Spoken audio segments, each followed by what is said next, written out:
तो देखो बच्चों, अपना जो यूनिट चल रहा है, और ये यूनिट चल रहा है क्या, कोऑर्डिनेशन कंपाउंड्स। और इसमें जो अपना टॉपिक चल रहा है, और वो टॉपिक है कॉम्प्लेक्स फॉर्मेशन थ्योरीज। इसमें से एक थ्योरी अपन ने ऑलरेडी डिस्कस कर ली है, और वो थी बैलेंस बॉन्ड थ्योरी। आज हम कॉम्प्लेक्स फॉर्मेशन से रिलेटेड नेक्स्ट थ्योरी को डिस्कस करेंगे, और ये है हमारी क्या, क्रिस्टल फील्ड थ्योरी। ओके। तो देखो बच्चों, ये जो थ्योरी है ना, सबसे पहले आयनिक कंपाउंड्स के लिए प्रपोज की गई थी। आयनिक बॉन्ड बनने के लिए कंडीशंस क्या क्या जरूरी हैं उससे रिलेटेड थी। बाद में यही थ्योरी कोऑर्डिनेशन कंपाउंड्स के लिए अप्लाई कर दी गई। और इस तरह से क्यों, क्योंकि जो कोऑर्डिनेशन कंपाउंड्स हैं उनमें भी आयनिक नेचर होता है, कोवलेंट नेचर भी है, लेकिन इस थ्योरी का जो बेसिक कॉन्सेप्ट है वो टोटली मेटल और लिगैंड के बीच की जो बॉन्डिंग बताई गई है इस थ्योरी के अनुसार, और वो है pure electrostatic means ionic bonding. मतलब ये जो थ्योरी है ये बताती है कि कॉम्प्लेक्स में मेटल और लिगैंड के बीच में जो बॉन्डिंग है वो प्योर इलेक्ट्रोस्टैटिक है, जिसमें मेटल आयन कैटाइन की तरह है और जो लिगैंड है वो एनाइन की तरह है। तो इस तरह से कॉम्प्लेक्स का फॉर्मेशन हुआ है। तो ये हम इस तरह से लिख सकते हैं, ठीक है, कि इट इज बेस्ड ऑन, ठीक है, ionic bonding between metal ion and ligands। Okay. ये जो है टोटल आयनिक बॉन्डिंग पर बेस्ड है, और ये आयनिक बॉन्डिंग किसके बीच में बताई गई है बच्चों, मेटल आयन और लिगैंड्स के। अब हम आ जाते हैं इसके पहले पोस्टुलेट्स के बारे में, है ना, कि कौन कौन से पोस्टुलेट्स हैं। उन्हीं के बेस पर फिर हम किसी एक कॉम्प्लेक्स का पूरा एक्सप्लेनेशन करेंगे। तो देखो बच्चों, पहला जो पोस्टुलेट है उसमें ये बोला गया है कि इन कॉम्प्लेक्सेस, ठीक है, pure electrostatic attraction presents between metal and ligand means ionic bond present between metal ion and ligands, in which metal ion act as a positive charge point and ligand acts as a negative charge point। Okay, तो पहला postulate लिख लेते हैं कि इन complex pure electrostatic attraction means ionic bond presents between positively charged, ठीक है, metal cation and negatively charged ligands।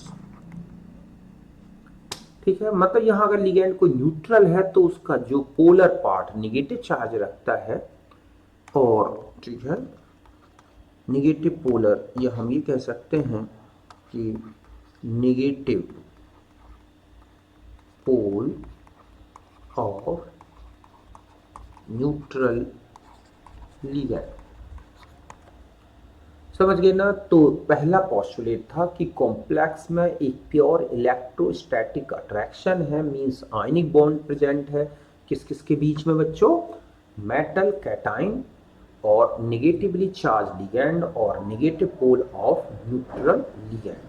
ये था पहला कॉन्सेप्ट। मतलब हम ये कहें कि ये है मेटल आयन, ठीक है, तो यहां पर जो लिगैंड है, ठीक है, उनके बीच में ये जो बॉन्डिंग है ये क्या है, pure electrostatic attraction means ionic bond, ठीक है, आयनिक बॉन्ड है ये। मतलब यहां पर जो लिगैंड है, हम ये कहें कि ये है पॉजिटिव चार्ज पॉइंट, है ना। तो लिगैंड जो है ये है क्या बच्चों, negative charge point.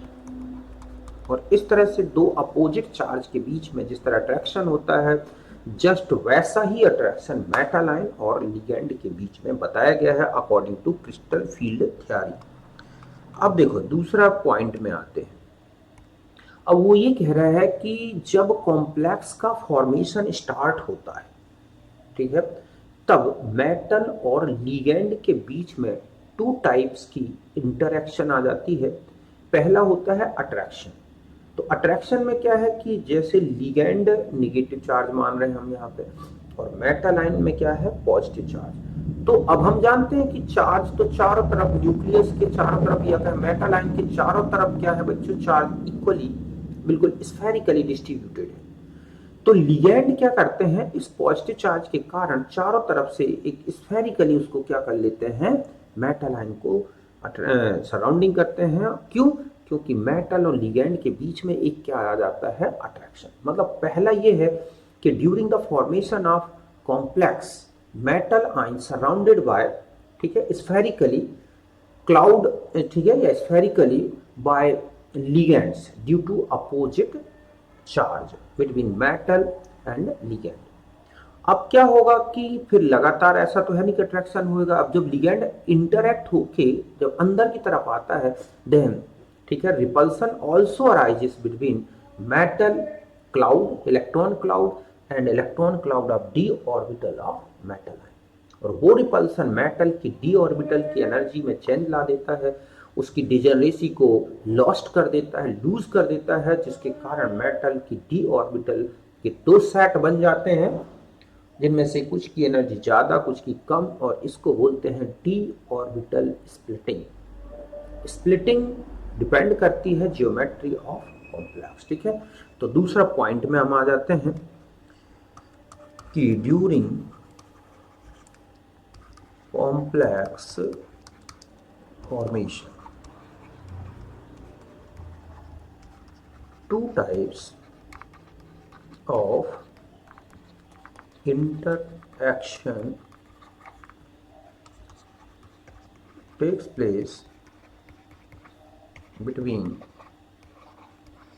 metal ion and ligands, ठीक है। पहला पॉइंट है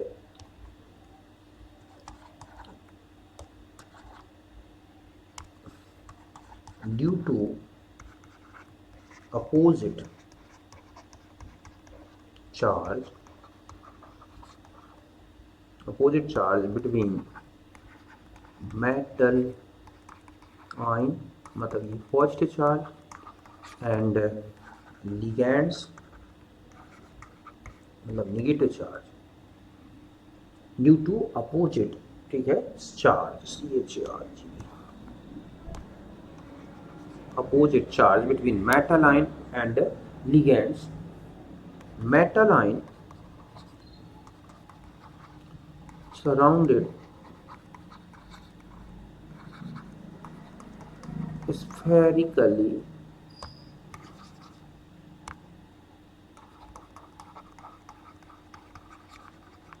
by ligands।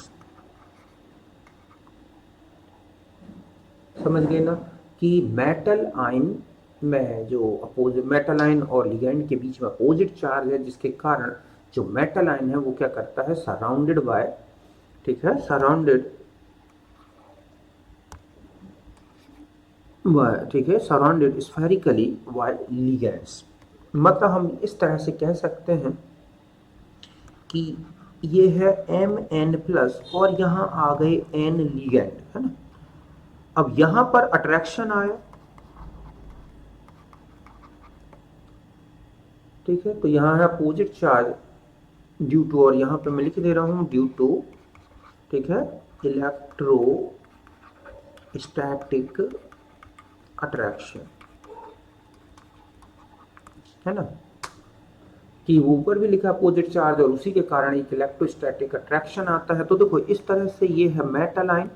तो ये चारों तरफ से चूंकि पॉजिटिव चार्ज हो या नेगेटिव चार्ज हो, तो न्यूक्लियस के चारों तरफ या एटम के चारों तरफ क्या होगा बच्चों, बिल्कुल इक्वली डिस्ट्रीब्यूटेड होगा, स्फेरिकली डिस्ट्रीब्यूटेड होता है। मतलब कोई डायरेक्शन नहीं है कि पॉजिटिव चार्ज एक ही डायरेक्शन में ज्यादा होगा या दूसरे डायरेक्शन में कम होगा। तो इस तरह से यहाँ पर एक लिगेंड आ गया, एक लिगेंड यहाँ आ गया, एक लिगेंड यहाँ आ गया, एक लिगेंड यहाँ आ गया। इस तरह से मेटल आयन के चारों तरफ लिगेंड ऐसे आ जाते हैं और मेटल आयन चारों तरफ से स्फेरिकली क्या हो गया बच्चों, सराउंडेड हो गया। ये था N प्लस, हम ये कहें ये एक नेगेटिव चार्ज, एक नेगेटिव चार्ज, एक नेगेटिव चार्ज, एक नेगेटिव चार्ज। इस तरह से मेटल आयन चारों तरफ से लिगेंड द्वारा ये स्फेरिकली, मतलब यहाँ पर इस तरह से जो है कि metal ion surrounded symmetrically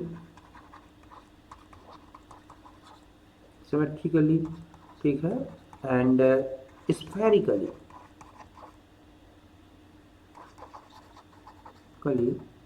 bye ligands, इस तरह। तो ये है पहला मतलब इंटरेक्शन, जिसमें अपोजिट चार्ज के कारण जो एक इलेक्ट्रोस्टैटिक अट्रैक्शन आता है, जिसके कारण मेटल आयन चारों तरफ से लिगेंड से क्या हो गया बच्चों, सराउंडेड हो गया। अब तीसरे पॉइंट में आते हैं। अब देखो तीसरा पॉइंट ये कहता है कि जो डी ऑर्बिटल है, अब देखो लिगेंड लगातार कंटिन्यूअसली क्या होंगे बच्चों, मेटल की तरफ अट्रैक्ट होते हैं, तब फिर ऐसे में क्या होगा कि मेटल आयन और लिगेंड के बीच में फिर अट्रैक्शन के साथ साथ एक रिपल्सन भी अराइज होता है, मतलब एक रिपल्सन भी आना शुरू हो जाता है। अब वो रिपल्सन क्या करता है कि लिगेंड का जो क्लाउड है और मेटल का जो क्लाउड है, इलेक्ट्रॉन क्लाउड, उनके बीच में एक रिपल्सन होगा, तो जो मेटल के डी ऑर्बिटल्स है उनकी एनर्जी को बढ़ाता है। और फिर एक कंडीशन ऐसी आएगी कि according to geometry of complex D orbital की जो डिजनरेसी है वो लॉस्ट हो जाएगी, और फिर क्या बन जाते हैं बच्चों, दो सेट बनते हैं न्यू ऑर्बिटल्स के, और उनको बोलते हैं स्प्लिट डी ऑर्बिटल्स। तो अब क्या होगा, अब हम तीसरा पॉस्टुलेट लिखते हैं कि when continuously, या हम ये कहें कि when ligands continuously approaches to metal ion,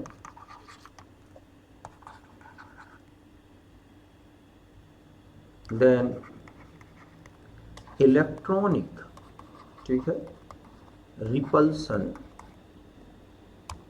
एक इलेक्ट्रॉनिक रिपल्सन आ जाता है, ठीक है। तो electronic repulsion arises between electron cloud of d orbitals of metal ion and electron cloud of d ion, which increase energy of all d orbitals, which is redistributed, which is equals to splitting energy। मतलब ये होगा कि जब when ligand continuously approaches to metal ion, then electronic repulsion arises between electron cloud of d orbitals of metal ion and electron cloud of ligands, ठीक है बच्चों, which increases energy of all d orbital, which is equals to the splitting energy, मतलब delta. बाद में यही delta जो है ना बच्चों, जो डी ऑर्बिटल की एनर्जी बढ़ गई है, यही पर ये एनर्जी रिडिस्ट्रीब्यूट हो जाती है ऑर्बिटल्स के बीच में, स्प्लिटिंग। फिर चौथा पॉइंट में आते हैं। देखो अब ये कहता है कि according to geometry of complex all D orbital not equally, ठीक है, affected by ligands field, because 3D orientation of orbitals, D orbitals, ठीक है, इन स्पेस आर डिफरेंट, अलग अलग होता है, और जिसके कारण ज्योमेट्री के अनुसार उन पर इफेक्ट पड़ता है। तो हम आते हैं, हम दूसरे नेक्स्ट है कि अकॉर्डिंग टू, ठीक है, geometry of complex all D orbitals not equally affected by ligand field due to different, अब ये क्यों होता है बच्चों, देखो ड्यू टू डिफरेंट, ठीक है, 3D orientation of d orbitals, कि जो डी और कॉम्प्लेक्स की ज्योमेट्री बनेगी जब आएगी ऑक्टाहेड्रल या टेट्राहाइड्रल, तो जितने डी ऑर्बिटल्स हैं 5 के 5 वो इक्वली अफेक्टेड नहीं होते लिगेंड फील्ड से, क्योंकि डी ऑर्बिटल का ओरिएंटेशन अलग अलग है। अभी हम डायग्राम से समझाएंगे इसको, ठीक है। देयरफॉर अब क्या होगा ऐसे में कि देयरफॉर डीजनरेसी जो होगी, degeneracy of d orbitals lost due to repulsion and all d orbitals are split, ठीक है, split into 2 or more sets of new orbitals,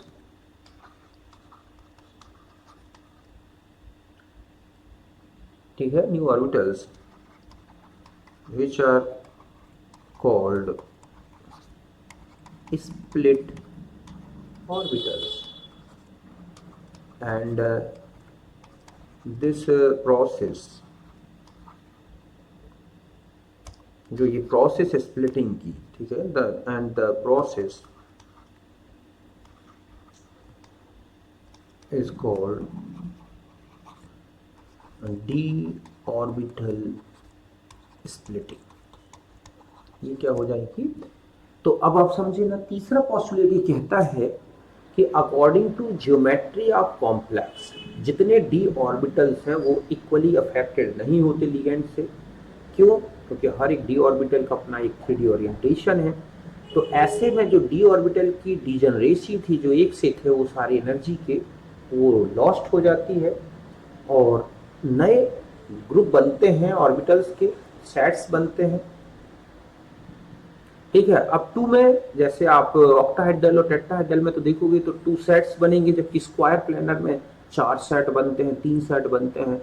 तो इस तरह से नए ऑर्बिटल्स के सेट्स में बदल जाते हैं जिनकी एनर्जी भी डिफरेंट होती है, और इसे बोलते हैं स्प्लिट डी ऑर्बिटल्स। और इस प्रोसेस को जो है अलग अलग हो जाना, डी ऑर्बिटल की डीजनरेसी, हट के नए ऑर्बिटल्स बन जाना, ये कहलाता है डी ऑर्बिटल स्प्लिटिंग। बात क्लियर है? पहले मैं डी ऑर्बिटल बता दूं, फिर हम एक एक करके समझते हैं ऑक्टाहेड्रल में लेके। और फिर देखो आप देखते हैं कि जो डी ऑर्बिटल हैं वो इस तरह से होते हैं, है ना। एक ये है डी ऑर्बिटल, जो एक्स ये है, ये y है, और ये z एक्सिस है ना। तो ये है D X square Y square, जिसका पूरा इलेक्ट्रॉन क्लाउड जो है, हाई इलेक्ट्रॉन डेंसिटी जो है वो एक्सिस पे रहती है इस तरह से, ठीक है।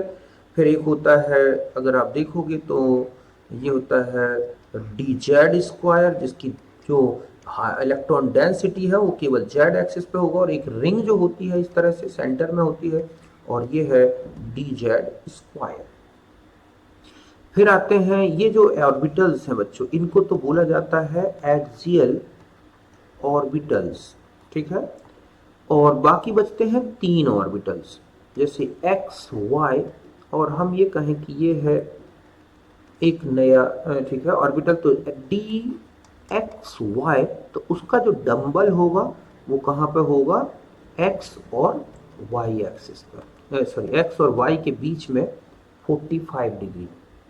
फिर एक और इसी तरह से होगा, ठीक है, हम ये y ले लें और ये z ले लें, तो इसका जो ऑर्बिटल है वो इस तरह से, ठीक है, कहाँ रहेगा, डी वाई जेड। तो ये डंबल y और z एक्सिस के बीच में कितने डिग्री पर रहेगा, 45 डिग्री पर। और एक ऑर्बिटल और बचता है, ये हो गया मान लो x और ये है z, तो ये डंबल x और z एक्सिस के बीच में होगा, मतलब 3D में रहेंगे, ठीक है। तो इसे बोलते हैं Z x orbital, D Z x. इस तरह से कुल मिला के ये आप देख रहे हैं कि जो ये 5 ऑर्बिटल हैं इस तरह से ओरिएंटेड होते हैं। 3 का ओरिएंटेशन तो एक्सिस के बीच में है और 2 का ओरिएंटेशन कहाँ दिख रहा है, आप सीधा सीधा एक्सिस में। तो इस तरह से 5 डी ऑर्बिटल का 3D ओरिएंटेशन अलग अलग है, और इसी अलग अलग ओरिएंटेशन के कारण ही जो डी ऑर्बिटल है वो अलग टाइप से स्प्लिट होते हैं। अब हम आ जाते हैं जैसे, ठीक है, D orbital splitting in octahedral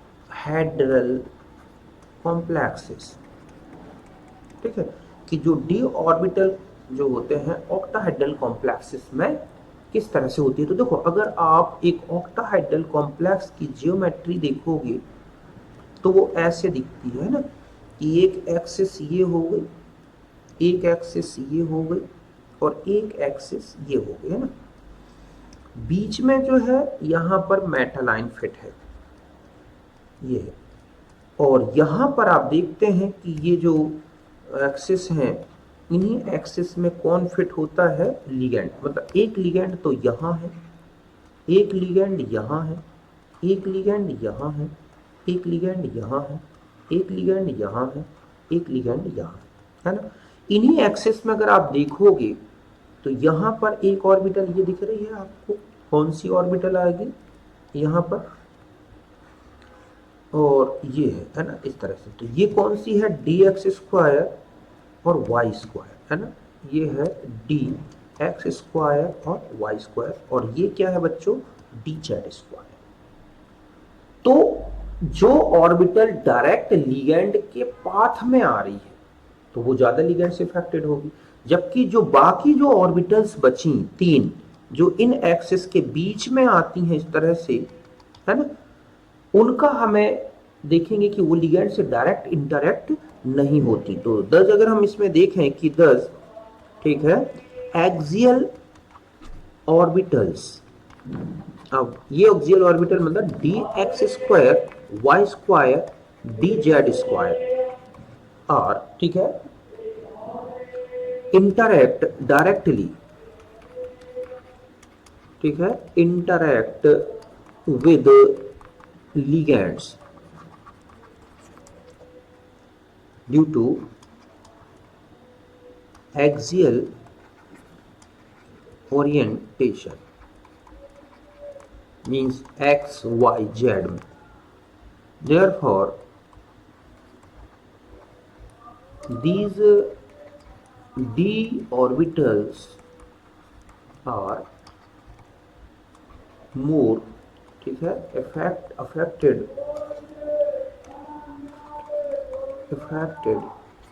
by ligands than non axial orbitals। मतलब D X Y, D Y Z, D Z X. तो ये ज्यादा, तो इस तरह से इसलिए इनकी एनर्जी बढ़ जाएगी और इनकी एनर्जी घट जाएगी। तो हम एक डायग्राम से समझ लें कि ये है हमारे पास 5 डी ऑर्बिटल्स जिनकी ग्राउंड स्टेट है, मतलब, ठीक है। तो ये हैं डी ऑर्बिटल्स और ये कहलाती है इनकी क्या, ग्राउंड स्टेट। ओके, जबकि कोई एनर्जी और डी जनरेट है, ये कैसी है बच्चों, डी जनरेट मतलब एक सी एनर्जी वाली। फिर क्या हुआ कि लिगैंड स्फेरिकली सराउंडेड हो गई, ठीक है, तो इस तरह से इनकी एनर्जी बढ़ गई। ये तो हम ये कहेंगे कि यहाँ पर ये था मेटल आयन और इस तरह से ये लिगैंड से सराउंडेड हो गए।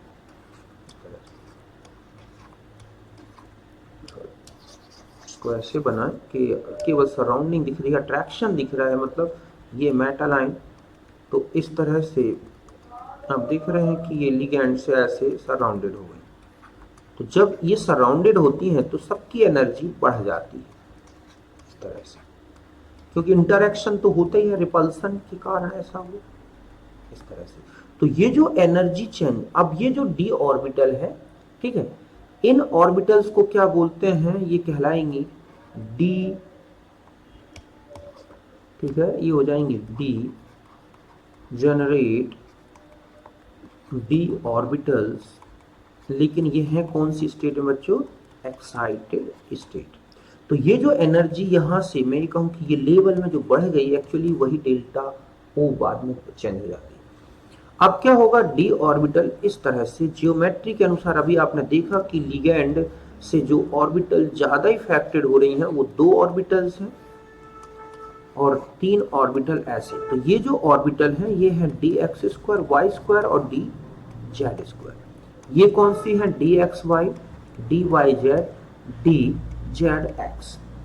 तो यहां पर जो ये ऑर्बिटल स्प्लिट हो गई, समझ गए ना, ये कहलाता है वेरी सेंटर। तो यहां से यहां तक का ये जो डिफरेंस है एनर्जी का वो है डेल्टा ओ। इनका नाम होता है ईजी ऑर्बिटल और इनका नाम होता है T2G ऑर्बिटल। मतलब ये कहलाएंगे क्या बच्चों, स्प्लिट ऑर्बिटल्स। ये जो ऊपर की तरफ एनर्जी बढ़ जाती है वो 0.6 डेल्टा ओ पॉजिटिव हो जाती है और जो नीचे की तरफ जाती है वो 0.4 डेल्टा ओ कम हो जाती है।